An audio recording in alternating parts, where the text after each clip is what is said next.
ای زبانی مثنوی معنوی، ای زبان رودکی و مولوی.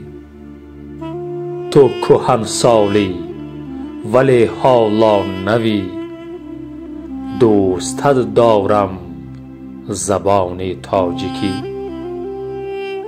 گنج به همتای من لفظی دری، با لطافت های خود دل می بری.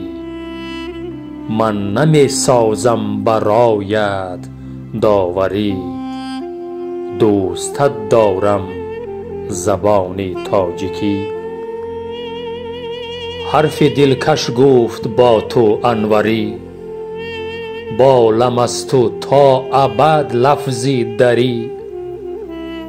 دلکشای و دلربای و دلبری، دوستت دارم زبان تاجیکی.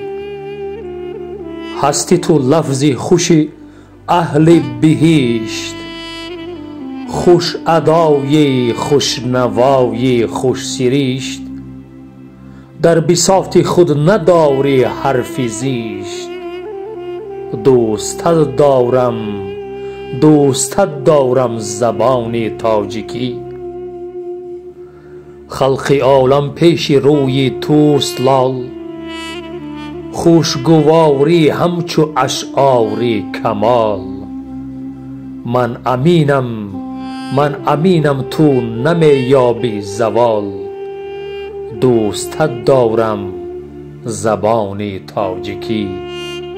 دوستت دارم زبان تاجیکی.